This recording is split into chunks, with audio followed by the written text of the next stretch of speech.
Sometimes, when we're in those dark places, it's hard to envision yourself out of that dark place. And whatever you were born into, that was your path. And so I want to give women the power and the encouragement that you find your inner strength, just go for it. Your network is your net worth. Come listen to some of the most successful people I know share invaluable knowledge, stories, and advice in real estate, business, and beyond. This is Weiss Advice. Whether you want to take your business or personal life to the next level, look no further.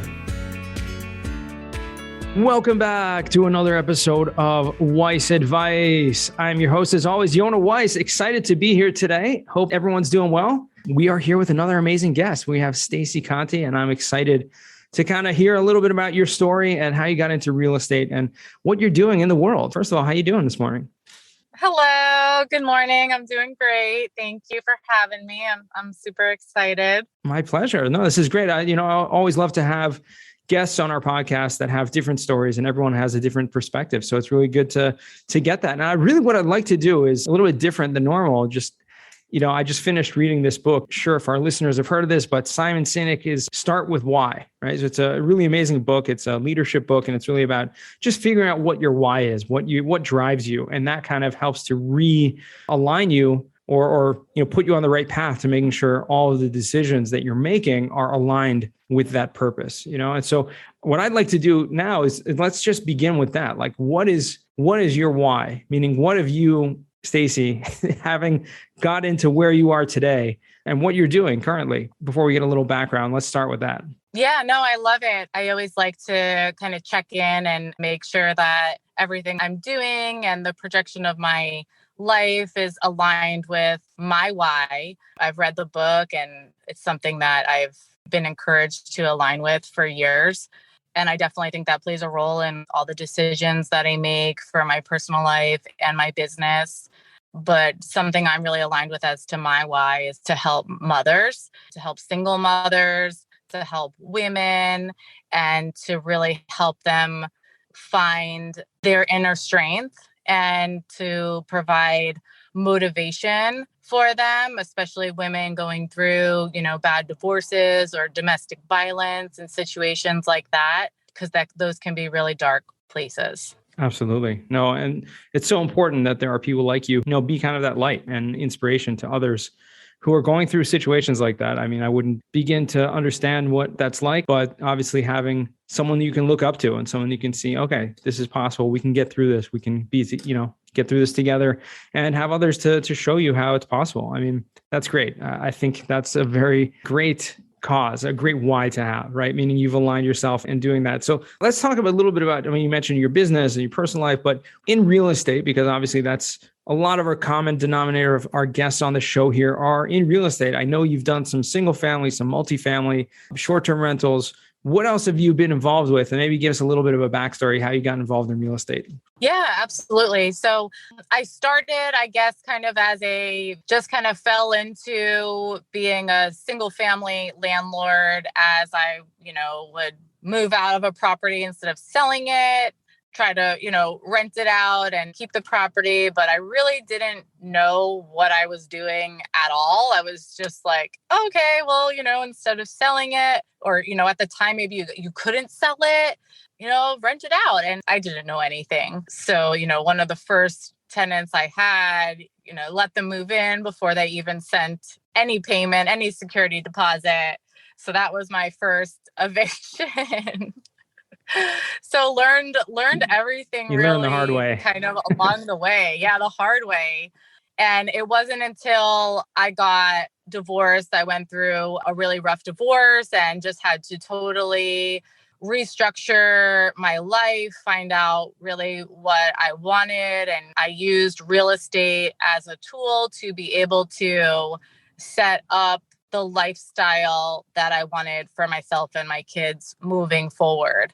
So it was kind of taking that step back to see, okay, what do I want in 5 years from now and how can I get there? And real estate was the tool that I used to be able to align my life and my goals and kind of reverse engineer the lifestyle that I wanted. That's, I mean, I see that very common where people kind of figure out that real estate can be a tool to help get you to where you want to go. And I found that for myself personally as well. But for a lot of people, it seems that it's something that gives you a lot of freedom because you can kind of be your own boss, be an entrepreneur as well, but it's not necessarily as time consuming as running a full-time business. I mean, you are a full-time mom, right? You're doing a lot of other things. You're able to manage your properties, manage all the things, doing deals. It obviously isn't easy, but it's a balance. But I think that real estate specifically has that option that a lot of people don't even realize until you get into it. And like you said yourself, you kind of fell into it accidentally by just renting out a property that you had moved out of. But when was it that you actually realized, or which property was it, or at what point in time was like, oh, okay, I can do this. This is something that I need to scale this and move further in this direction? Yeah, definitely. Well, it was like slowly, as the light bulbs start to go off, a light bulb goes off and you're like, oh my gosh, there's this whole other world I could tap into. So for me, it was really when I learned the power of leverage. And I was so naive. Like when I first bought my first couple properties that I, would live in, I thought you just go to the bank and get a loan. And there was like one loan that you get. I thought there was just a variable of interest rate. I didn't know there was this whole world. And I mean, I feel like I've dove in pretty deep, but I still learn new things probably every week. So that was really when my eyes opened, because it took me from realizing, okay, I don't have to have millions of dollars to be able to buy millions of dollars of real estate. And that was a big shift for me because it opened my eyes to what real estate could do and making it very attainable for someone in my position. And had some capital. I didn't have no capital, but I was able to use that capital and buy a property and then pull out equity and buy another property and really be super strategic about the way I was structuring my investments. And the real shift was when in our divorce, we split up the properties. I got 4 properties and I had to refinance them into my name. Just as part of the divorce process, you have to put everything in just your name. So when I went through that refinance, my payments went up because there was a shift in interest rates. And I was now like negative cash flow on these 3 properties. And I didn't want to sell them because I saw, they were new construction in an area that I knew was going to boom. And so I'm like, what can I do to be able to make these properties work? Right. So I furnished them and I started doing corporate rentals. And cool. The corporate rentals were, generating a lot more income than long-term rentals. So I was starting to cash flow. I was like, oh, this is really cool. And then in between the corporate rentals, because when you do midterm rentals, people come in for a couple months, but then you may have a month or two of vacancy and, that kind of kills us in real estate. Right. So I threw them up on Airbnb. And that's really like where I fell in love with real estate because I saw the power of short-term rentals. Like all rentals are great, but it was something that I also enjoyed because you're dealing with people on vacation that are happy and having, fun with their family, something I could relate to. And that's kind of where I found my passion. That's amazing. So, I mean, that's something that I've seen very common. A lot of people getting into short-term rentals, but it seems like, again, you kind of fell into it by accident. It was almost like, okay, well, what do I do now with these rentals while I'm looking for tenants, some vacancies? It just so happened Airbnb happens to be a very, very, popular alternative. And most people are getting, from my understanding, much higher cash flow than they would on a long-term or a midterm rental. Is that your experience also?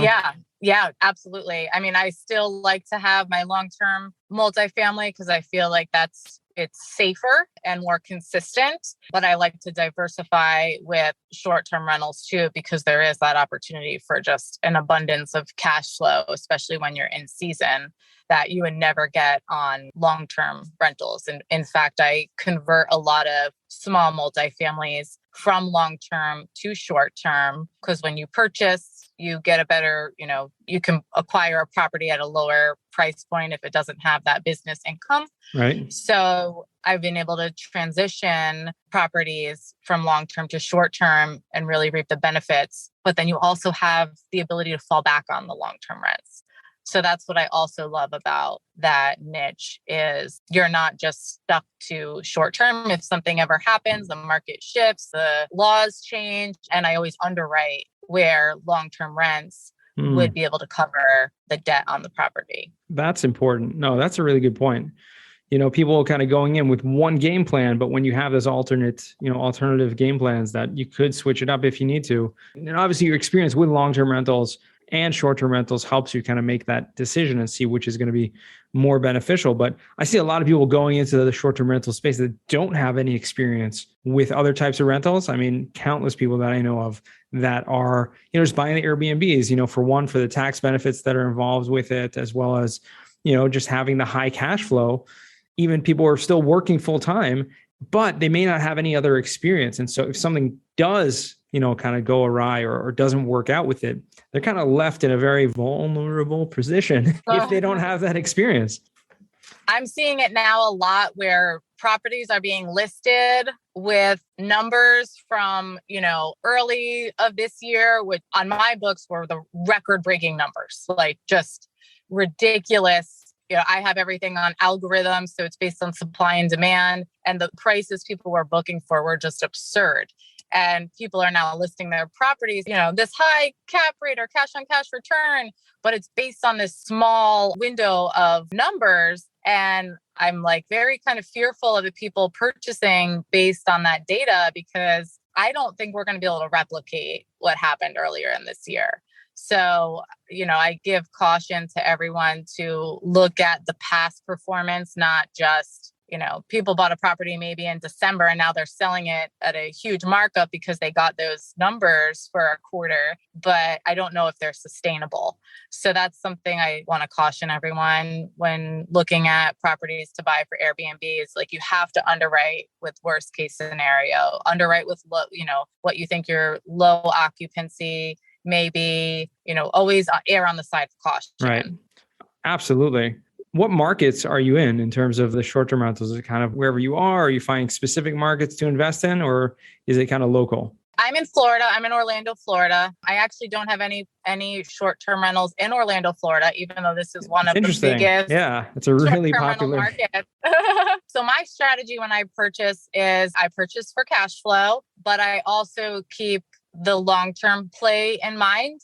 And my personal belief is I like to be in beach areas because you can't create any more beaches. Those properties are more insulated when the market plateaus or dips because there's less supply. And I feel like areas like the Disney area, there's just land upon land where you can continue to build. In my eyes, it's not as good of a long-term play. So I'm investing in beach areas. So I have Indian Rocks Beach, Crystal River, St. Simon's Island, Fort Myers Beach.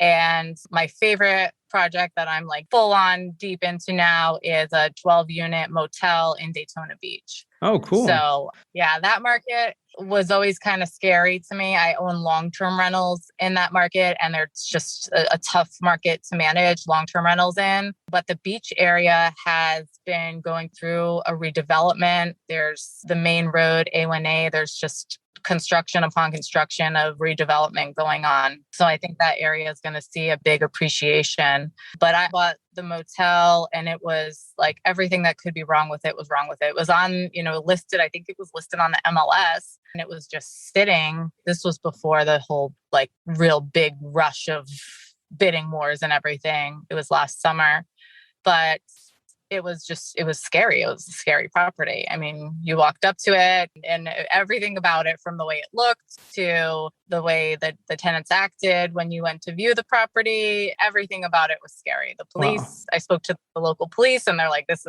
we get called here all the time, but I do like a challenge. So it was in a rough neighborhood, or was it specifically that motel? No, that's what's crazy is it was you walk out the doors. It's not ocean view. You're not on the ocean, but you're just right across the street. So you walk out the door and you see the ocean, but it was being COVID had a big impact in that area. People stopped paying rent. The landlord couldn't put any money into the property. She owned other properties in the area and was just collecting no rent. So nothing was being put back into the property. The management was very poor and it just really kind of ran into the ground. And she wanted to offload it because of all of the issues that she was having and no way to, I think, see the end of the light at the end of the tunnel. Right. That sounds like you fell on an amazing opportunity there. So now since last summer, you've been turning it around, making it. I've been turning it around. Yes. It's been a project. I learned things. Sometimes you don't know what you don't know, but I have the attitude that I could figure it out. But there's definitely been a lot of roadblocks from, contractors that were dishonest to permit delays to material delays, workers just not showing, no one wants to come work. So it's been delayed. We're not on the timeline we wanted to be on, but the market has appreciated so much that, I'm planning to do a cash out refi and I think I'll be in a really good position. Should be opening hopefully this month. So I'm really excited to finish product. Very exciting. No, it sounds like, we find an opportunity, put your efforts into it and find something, a light at the end of the tunnel there. I mean, that's amazing. And this is your first kind of motel commercial property of this type, right? I mean, I own other commercial multifamily, but with this type of rehab, oh yeah, absolutely. I mean, it was extensive. And are you turning it into to run it as a motel, or are you turning it into short-term rental type of property? So the cool thing is it has a motel license. It's zoned motel, which allows me to do nightly rentals. The other properties in that area, Airbnb's short-term rentals are not allowed actually. Wow. You're held to 6-month minimum, and they're very strict.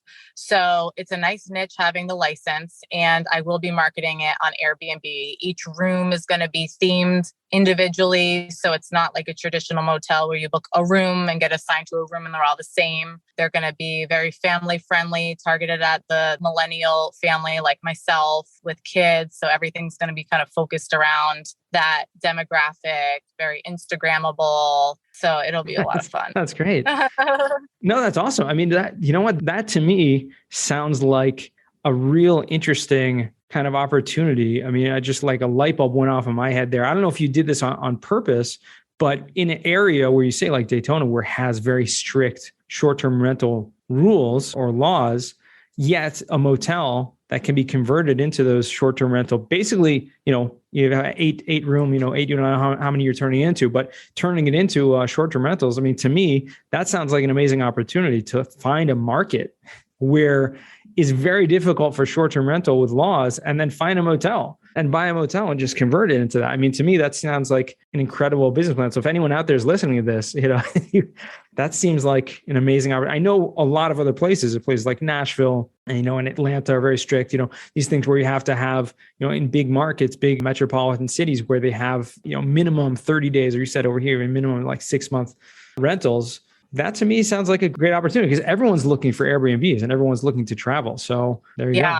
Yeah. Well, and the other thing I did, because great minds think alike, is there was actually adjoining doors that were pre-existing, but they had put drywall over them to not have that option. So I reopened those doors. Now every unit can have access to a kitchen and larger parties can book because, you look at a market like that where you can only have a hotel as a short-term rental. Well, now you're competing with every other hotel. So how do you differentiate, right? And allowing more heads and beds is a way to differentiate because you can't rent out a full home where, it's a 3-bedroom home, but now I have 3 hotel rooms that all connect. So we can accommodate, the mom, dad, kids, and, the aunt and uncle or the grandparents and all be in the same, space, all connected to a kitchen, but still have some of that privacy. For sure. It's a great option. I know a lot of people that, rent out in great markets, like, huge, 4, 5, 6 or plus, bedroom houses as Airbnbs. And those are extremely popular. I think even more popular than, the smaller ones because people are going as parties. People are going as, groups. And where you're talking about 10 plus people, it's very difficult. You can't find a hotel to accommodate something like that. So here's a great option. That's awesome. Got my brain thinking over here about some opportunities right now. Appreciate that. I hear some of, if you want to go this direction, just curious to know, I mean, you talked at the beginning about helping other, mothers, other single mothers, women who are struggling, who maybe gone through abuse or other things like that. Like if you're talking to someone, maybe there's someone listening right now who fits that and they're really inspired by you. What's some advice or some, kind of direction that you can give them? Yeah, no, I love that question. I think sometimes, when we're in those dark places, it's hard to envision yourself out of that dark place. And, I just want women to know that like you can do it. Like I used to think that you were like either kind of born wealthy and privileged or you weren't. And like whatever you were born into, that was your path. And so I want to give like women the power and the encouragement that, even if they're with a partner that doesn't believe in them or is abusive or, they grew up with, a parent that treated them that way, that you find your inner strength, like just go for it. I encourage people to like take action. You don't have to be perfect. I see people overanalyze situations or overanalyze how they're gonna, they may not have even purchased their first Airbnb, but they're worried about, if pets are gonna come or if they're gonna be able to hire cleaners. And I'm like, just start, just get on the path and do something and start taking action because, we all can just figure it out. We all have the power to do that. And I think like when I was in that really dark place and I felt like, I wasn't good enough or I wasn't smart enough or I didn't have the power, that, just seeing other women and hearing their stories of building themselves up really resonated with me. And I don't have it all figured out by any means, but I was able to come out of a dark place and build a life that makes me happy and that makes my kids happy. So it's really important to me that I can give other women like that hope. Yeah. No, I love that. That's very inspiring. And the truth is, you're absolutely right in terms of just having someone to look up to or knowing that it is possible. I know for all of us, for everyone in the world, if we're in a dark situation, we're in a place where it's difficult and we're challenged, it's hard to even imagine how to get out of that. Working with the right people or having that just inspiration, knowing that it is possible. I think that's really the beginning of that hope and of that light at the end of the tunnel, so to speak. Yeah. I mean, it could feel very lonely, and then you see like on social media, the perfect lives and like everything's going great and they're making, $100,000 on every flip and there's no holdups or delays. Or, the perfect family. And I'm not that by any means. Like every project I do, there's struggles. We may turn out good in the end, but there's struggles. Yeah. And I don't think anyone has a property, or a flip that goes super, super smooth, right? I don't think it's possible. So I just want to be like, my goal is to be relatable. So whoever the person is, like you're not alone. Yeah, I love that. Stacey, I want to transition to now we call the final four. These are 4 questions I ask all my guests. So first question, what is the worst job that you ever had? So I feel like, I've had some like very interesting jobs. Like in high school, I, cleaned the toilets at Nathan's Hot Dogs because the manager didn't like me. But I think I wouldn't say any of them are the worst because you gain a lot from those experiences. At the time, I definitely thought it was the worst. I'm like, oh my God, she hates me. She's putting me on the toilet cleaning duties. But it's very humbling. And looking back, I'm glad I had those experiences because you have a different perspective on life and on work ethic and being able to relate to other people. While I may not have liked any of my jobs at different points, I wouldn't say that any of them were, now looking back, the worst. All right. Looking back and like being grateful for the different opportunities. I hear that. No, that's great. It's a great perspective. I think everyone learns something from every job that they've ever done. But if you can point your finger at something that is like, oh boy, that's something I would never, ever want to do again. Obviously, it happens to be some of the first jobs that we have or happen to be that. But yeah, but cleaning bathrooms at fast food doesn't sound like a fun job. I want to transition to the second question, which is, what is a book you've read that's given you a paradigm shift? So hands down, it would be 10X by Grant Cardone. And I know he's kind of a love him or hate him type of personality. But I think if you look at the content of that book, it's hard to argue with. It's just so inspirational. And once you read that and understand that mindset shift, you almost can look at the people around you too and see the potential that they're missing out by just the mindset that they're having. So that's a book, like, no matter where you are in your journey or in your investing career or in just your professional career, I think that there's, like, if I could have read that book 15 years earlier, I feel like I'd so much further ahead. That was a real paradigm shift for sure. 100%. No, I agree that was one of the books that like helped propel me in the right direction. I totally agree with you with, you love him or hate him. I actually don't really I met him before, but he's, not necessarily a person that I would like to hang out with, not someone, but I love he just speaks a lot of truth in terms of business, in terms of marketing, especially, and,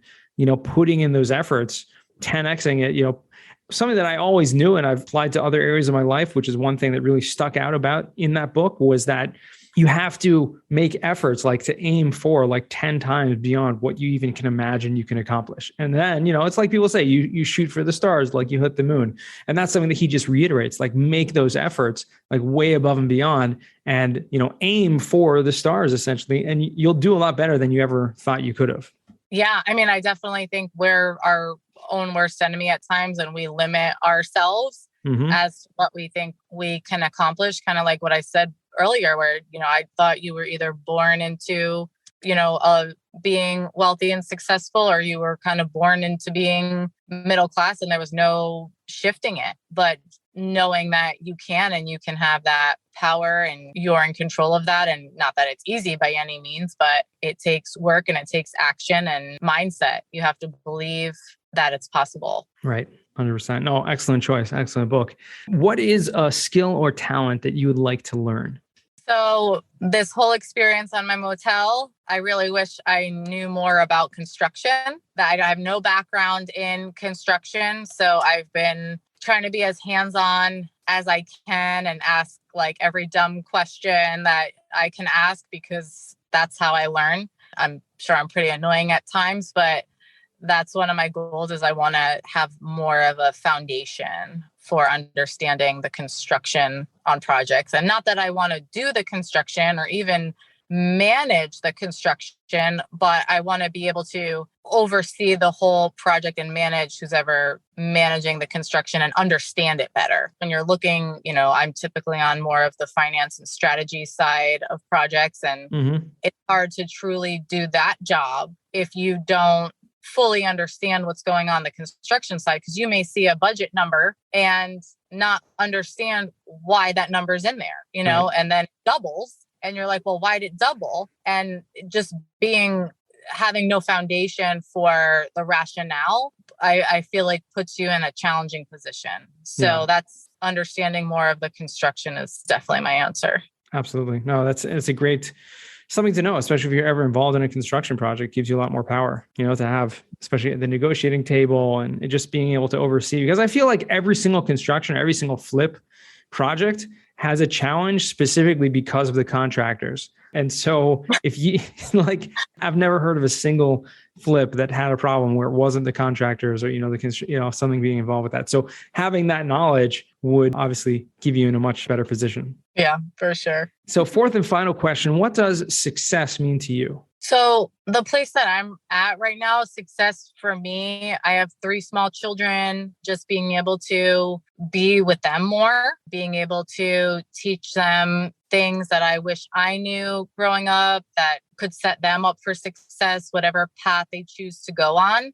I was divorced in 2018 and kind of reverse engineered the trajectory of where I wanted to be. And my background was in medical sales. I worked for 15 years in medical sales, and I retired in April to do investing full time. So, being able to have that freedom, being able to be with my kids, bring them on job sites, put them to work, things that they could help with and enjoy doing, and just involve them in the whole process. Because I think that, just like I don't regret cleaning the toilets at Nathan's, I think putting kids to work and giving them an understanding and foundation is really important. Yeah. And, my kids are definitely growing up privileged because their father's also very successful. So it's really important to me that they have a strong foundation of work ethic and doing jobs that, most people may not want to do. But then we also do we do incredibly fun, unique experiences that I never, ever did as a child that they get to do all the time. So, it's hard to balance that, but the freedom to be able to, like this week, we're at the motel working and, they're in surf camp for a couple hours, but we just have the freedom to be able to design our life the way that we want and not be held to like a corporate job where you have to report to someone, For sure. Congratulations to you for retiring and going full time into this. Sounds like it's your calling and is allowing you to do everything that you want to do and live the life you want to live. So congratulations to you and much continued success on that journey. Thank you. Thank you. Last question is, where can our listeners find you or reach out to you if they want to? I'm probably most active on Facebook. Makes me sound kind of old. I know it's not like the trendiest right now, but Facebook, Stacey Conte on Facebook. I'm in a lot of different, investing groups and Airbnb groups, and I actually get so much knowledge from them. Just, if I have a question, I ask it, and there's a million people that have an answer. So I just love the power of Facebook and Facebook groups. So that's where I usually hang out. Okay. Well, we'll make sure to put that in the show notes. And I totally agree. There's so much knowledge and so much that I've gained from a lot of these Facebook groups also in both the short term, the multifamily space and so many others. So thank you again for joining us today and taking the time out. It's been a real pleasure. Thank you so much for having me. You're welcome. And to our listeners, thank you guys for joining all the way to the end. And remember, the best advice comes only when you ask. Real quick, I have one question for you. Did you like this episode? If you did, I want to ask you a huge favor. See, the biggest thing that helps this podcast grow and that will spread this message to the whole world is that if you leave a review, a rating, and subscribe to the podcast. What that does is it basically tells the platforms that this podcast is out on is that you like my stuff and I'm doing something right. So take a few seconds out of your day, hit that subscribe button, leave a rating or review. I would be extremely grateful. Also, I want to hear from you guys. So I want to hear some feedback. If you have any questions for future episodes, please find me on LinkedIn, send me a DM, a connection request, Yona Weiss, and I'd love to hear from you.